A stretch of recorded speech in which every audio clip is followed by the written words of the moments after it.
The sun was setting over the fields of Dupplin Moor, casting long shadows and a golden glow over the blood-soaked ground.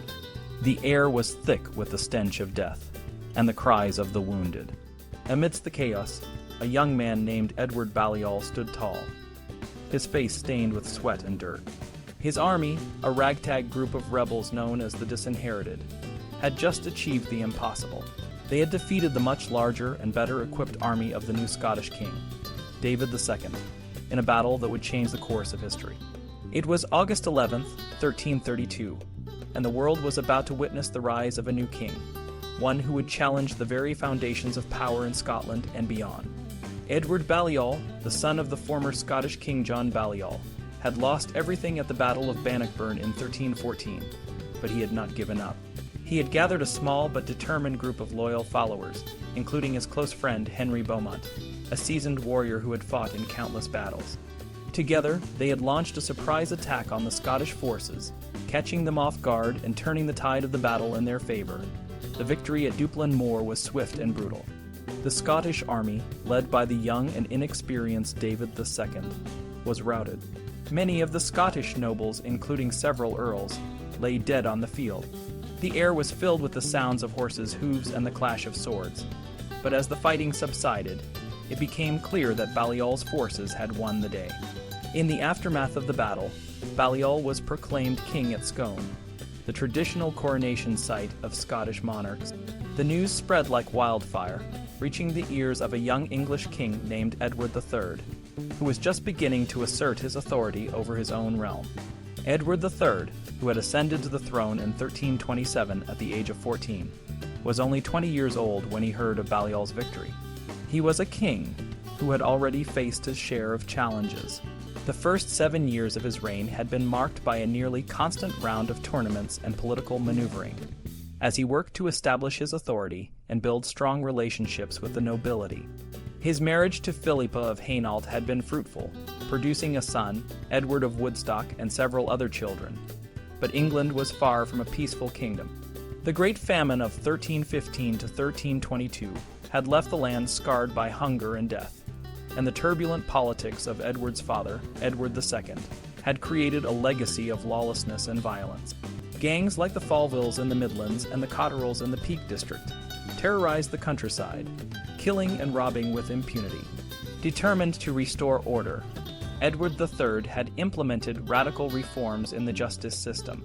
He created new positions, such as keepers of the peace, to maintain law and order in the counties. But his attention was soon drawn north, to Scotland, where Balliol's victory had thrown the region into chaos. For 120 years, no English king had set foot in Ireland, but Edward III had planned to lead a massive invasion force across the Irish Sea to re-establish royal rule. However, the events at Dupplin Moor forced him to change his plans. He turned his attention to Scotland, where he saw an opportunity to assert his authority and expand his influence. In January 1333, Edward III convened a parliament in York and announced his intention to invade Scotland. He was determined to support Balliol and crush the Scottish resistance. His army, a mix of household troops, feudal nobles, and foreign mercenaries, was well prepared for the campaign. The king's captains, including William Montagu, Henry Percy, and Henry of Grosmont, were ready to lead the charge. The invasion began in the spring of 1333, and by summer, Edward's forces had laid siege to Berwick. The Scottish army, led by young Robert Stewart and John Randolph, the Earl of Moray, attempted to break the siege, but they were met with a devastating defeat at Halidon Hill. The Battle of Halidon Hill was a triumph for Edward III. His tactics, learned from the victory at Dupplin Moor, involved a strong defensive position on the hill, with dismounted men at arms and archers flanking the center. The Scottish schiltroms, formations of tightly packed spearmen, were no match for the English archers who rained arrows down upon them. The Scots were quickly routed, and many of their nobles, including 6 earls, were killed. With this victory, Edward III was able to place Edward Balliol on the Scottish throne and reclaim Berwick for the English, but the conflict was far from over. Scotland was in turmoil, and the French king, Philip VI, had taken the deposed David II and his wife under his protection. The alliance between Scotland and France meant that the war would soon spread to the continent, setting the stage for what would become known as the 100 Years' War. As the sun set on the fields of Halidon Hill, Edward III looked to the future with determination. He knew that the road ahead would be long and difficult, but he was ready to face whatever challenges came his way. The young king had already proven his mettle, and he was just getting started. On January 26, 1340, King Edward III of England entered the Flemish city of Ghent with his entire household, including his heavily pregnant queen. The city was abuzz with excitement, and a grand ceremony was prepared for the king's arrival. The large open square of the Friday market was lavishly decorated, with a platform set up in the middle. Banners displaying Edward's royal coat of arms hung all around, but these were not the same arms that people were used to seeing. For over a century, the Plantagenet kings had used 3 golden lions on a red background to symbolize their English sovereignty, but now something different was on display. The lions were no longer alone. They were quartered with the ancient arms of the French crown, showing golden fleurs de lis on a blue field. The fleurs de lis took the top left and bottom right corners of the coat of arms, a clear sign of Edward's new claim. Edward walked out onto the stage, flanked by his court and the magistrates of the 3 most important towns in Flanders.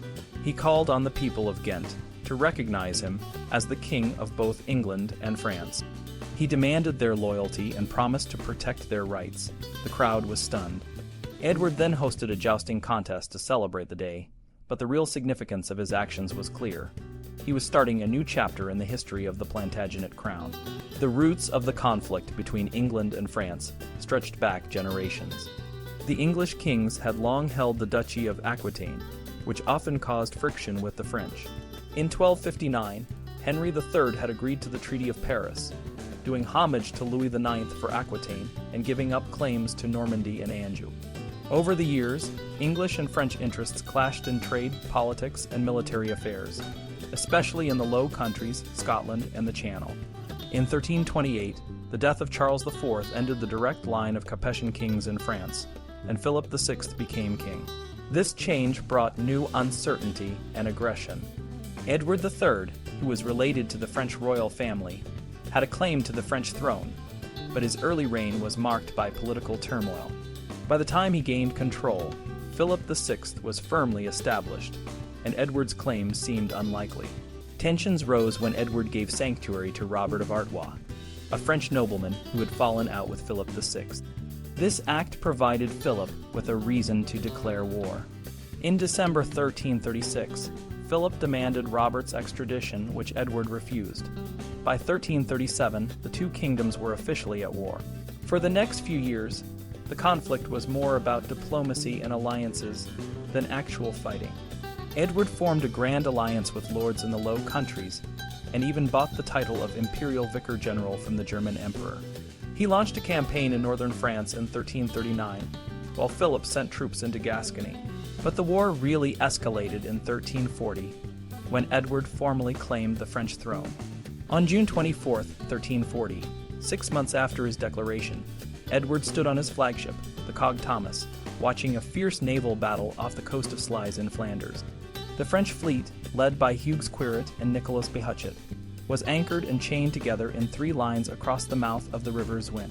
Despite warnings from his advisors, Edward had decided to confront the French. His fleet, smaller but more maneuverable, attacked from the southwest with the sun and wind at their backs. The battle was brutal. English ships rammed into the French, attaching themselves with hooks and grappling irons. Archers and crossbowmen exchanged volleys, and men-at-arms fought at close quarters.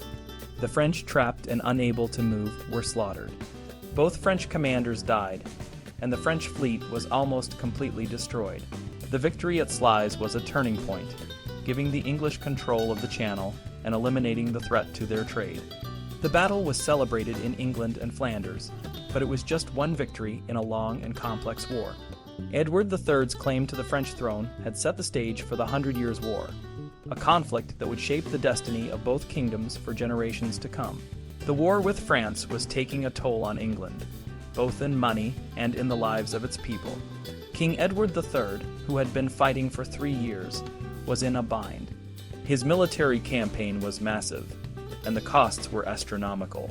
The Lanercost chronicler said that Edward was paying his Flemish and German allies a staggering amount, anywhere from 1,000 to 2,000 marks a day. This was no small sum, and it was just the tip of the iceberg. By 1340, Edward had already spent £400,000 on the war. Much of this money was borrowed from Italian banks, like the Bardi and the Peruzzi of Florence. He also owed money to German and Low Country banks, as well as to William de la Pole, a northern merchant who organized loans from London and York. These loans came with high interest rates, sometimes as high as 40%, and the king had to pledge his crown jewels and even church treasures as collateral. The strain of the war was felt in every corner of England. Taxes were sky high, and the people were struggling. The government imposed heavy taxes called tenths and fifteenths on the country, and a general ninth in 1340. The practice of purveyance, where the king's agents took goods and supplies without fair payment, was widespread and hated. Some people even wrote songs complaining about the taxes, saying that the poor were being squeezed dry. A rural laborer born in 1300 would have lived through constant war, a 7-year famine, and plummeting wages. The people were tired and angry, and there were whispers of rebellion. Edward III, however, seemed to enjoy his campaigns in Flanders, often using them as an excuse to hold lavish tournaments. In November 1340, after the Battle of Sluys, Edward returned to England in a foul mood. The seas were rough, and his ship was battered for 3 days before reaching the Thames. He arrived at the Tower of London late at night, only to find it unguarded. This enraged him, and he immediately began to list the people he wanted to punish: his treasurer, chancellor, justices, and even the mayor of London. Edward was almost bankrupt, and he believed that the Regency Council, led by Archbishop John Stratford, was to blame. He accused Stratford of withholding funds and obstructing tax requests. In a series of angry letters, Stratford fired back, accusing Edward of tyranny and breaking the Magna Carta. The conflict escalated, and Edward tried to prevent Stratford from entering Parliament. This led to a standoff that lasted for 3 days, with Stratford holding his ground outside the chamber door. The king's actions were seen as overreach, and he was forced to back down. He agreed to reforms, including making tax collectors accountable to Parliament and promising not to arrest lords and ministers outside of Parliament. This crisis, however, had a silver lining. It established a mechanism for resolving political disputes without resorting to civil war. Despite the challenges, Edward managed to secure a new source of funding for his war. Parliament agreed to a direct tax on wool, which raised a significant amount of money. The king's relationship with the nobility remained strong, and they continued to support him. In the summer of 1346, the English army marched through Normandy, wreaking havoc. The landscape was a sea of flames, and villages were reduced to ashes. The army, led by the English aristocracy, spread out and burned everything in its path.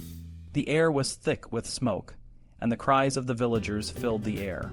The king's fleet of 750 ships followed along the coast, destroying everything within 5 miles of the shoreline. The destruction was complete, and the French were reeling. Edward's campaign in France was brutal, but it was also a sign of his determination to win the war.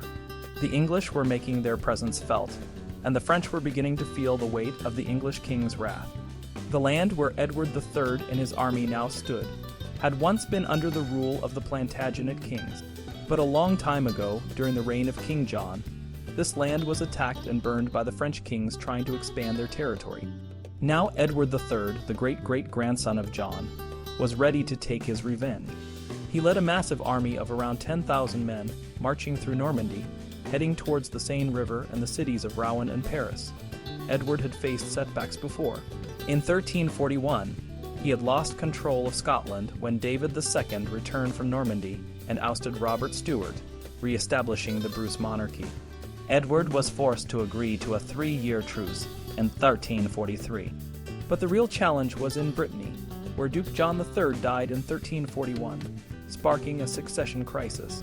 Edward supported John de Montfort, while Philip VI of France backed Charles de Blois.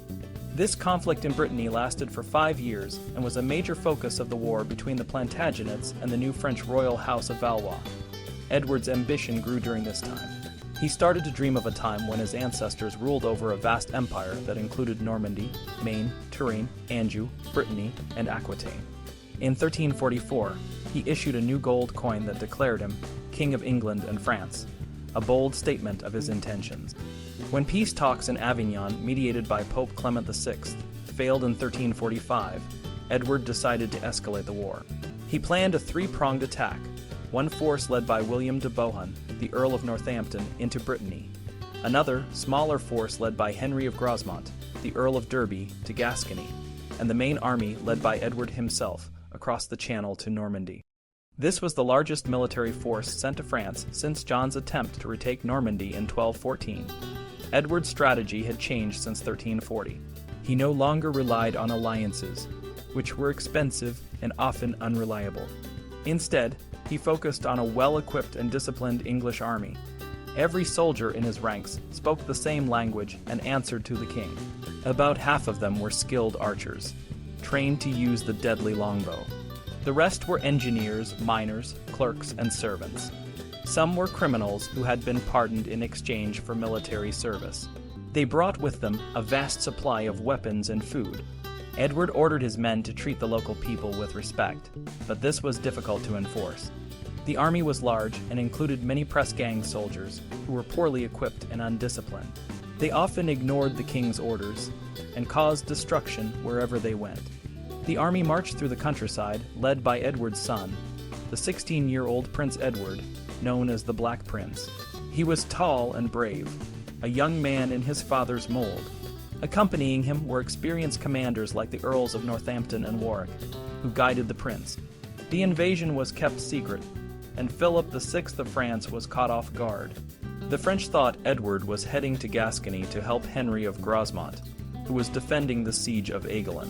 When Edward's army landed at St. Vaast-le-Hague on July 12, 1346, they found it largely undefended. The army reached Caen on July 26 and attacked the city, leaving behind a trail of destruction. They then marched along the Seine River, heading towards Paris. The French army, led by Philip VI, tried to stop them by breaking the bridges and shadowing them from the north.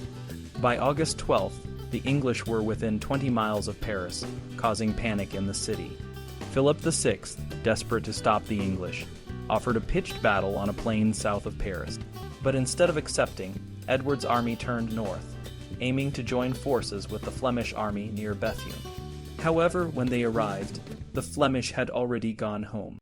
This gave the French a chance to regroup, and John, the Duke of Normandy, marched north to defend his duchy. The two armies finally met on August 26, 1346, near the villages of Cressy and Waddingcourt. The English were well prepared, with the Black Prince commanding the front line and the king leading the rear. The French, led by Philip VI, had a larger army, including Genoese crossbowmen and cavalry. The battle began in the evening with a rainstorm. The English archers, using their longbows, rained arrows down on the French, while the Genoese crossbowmen struggled to keep up. The French cavalry, seeing the crossbowmen falter, charged forward, but they were cut down by the English arrows. The battle was chaotic, with the sound of arrows, cannon fire, and the screams of men and horses filling the air. The Black Prince fought bravely, and at one point he was knocked down and had to be helped back to his feet. When he sent word to his father that he needed help, Edward replied, "Return to him and tell him that as long as he is alive, he must fight on and win his spurs." The French suffered heavy losses, including the blind King John of Bohemia, who had himself tied to his companions to lead them into battle. Many important nobles were killed, and the French army was routed.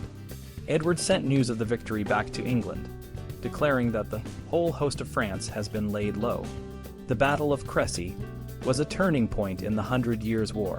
It showed the effectiveness of the English longbow and the new military tactics being used by Edward. The victory boosted English morale and provided a significant propaganda advantage. However, it did not end the war. While Edward had inflicted a crushing defeat on the French, he had not won the hearts of the Norman people or destroyed France's military capability. The war would continue, but the English had proven their strength on the battlefield. The summer of 1348 was a time of celebration and sorrow for King Edward III and his kingdom. Edward had returned to England in triumph after the successful siege of Calais. a victory that had solidified his reputation as a great king and military leader. The kingdom was bustling with festivities, from lavish tournaments to grand pageants, as the royal family and nobility indulged in the spoils of war. However, the joy was short-lived, as a new and terrifying threat loomed on the horizon: the Black Death. Princess Joan, Edward's second daughter, was preparing to leave for Castile to marry Prince Peter, the son of King Alfonso XI. The young princess, just 15, was adorned in a gown made from 450 feet of luxurious silk interwoven with golden threads, a symbol of the grandeur of the Plantagenet family. Her journey began with a fleet of 4 heavily armed ships, carrying her and her entourage from Portsmouth to Bordeaux. Despite warnings from the mayor of Bordeaux about the deadly plague that had reached the town, the royal party dismissed the danger, believing in their divine protection. Tragically, they were wrong. Within weeks, the plague struck the royal party. Andrew Ulford, a veteran of the Battle of Crécy, was the first to fall ill. His suffering was swift and brutal, marked by painful buboes, dark blotches, and a hacking cough that brought up blood. He died on August 20th, followed by Princess Joan on September 2nd. She never reached her future husband, dying a horrific death in Bordeaux. Her body was lost, adding to the grief of her family. The news of her death reached England just as the Black Death began to spread across the southern counties. The king and queen were further devastated by the loss of their infant son, William of Windsor, who died at just 3 months old. The Black Death, known as the Great Mortality, swept through England with relentless fury, claiming countless lives. Villages and towns were decimated, and the living struggled to bury the dead. The Bishop of Winchester wrote of the savage attack on the coastal areas, and chronicler Henry Knighton described the death toll as unprecedented since the time of King Vortigern. Despite the chaos and despair, King Edward III refused to abandon his chivalric traditions. On St. George's Day, April 23, 1349, he hosted a grand tournament at Windsor Castle. The event was a showcase of knightly valor, with 25 of the realm's finest knights competing in a joust. Among them were the Black Prince, the Earls of Lancaster, Warwick, and Devon, and other veterans of the French wars. The tournament also featured a dramatic personal rivalry between the Earl of Salisbury and Sir Thomas Holland, both of whom claimed Joan of Kent as their wife. Joan, a radiant young woman and Edward's cousin, watched the proceedings with bated breath as her 2 suitors faced off. But the tournament was more than just a display of martial prowess. It marked the formal institution of the Order of the Garter, a knightly order that would become one of the most prestigious in the world. The Order of the Garter was a brilliant act of royal propaganda, designed to foster loyalty and camaraderie among the kingdom's elite. It was a symbol of Edward's vision for a unified and strong England, even in the face of the greatest adversity. As the Black Death continued to ravage the land, the Order of the Garter stood as a beacon of hope and resilience. The knights who bore its badge were a testament to the enduring spirit of chivalry and the unbreakable bonds of honor. In the years to come, the Plantagenet dynasty would face many more challenges, but the legacy of Edward III and the Order of the Garter would endure, a shining example of courage and leadership in the darkest of times.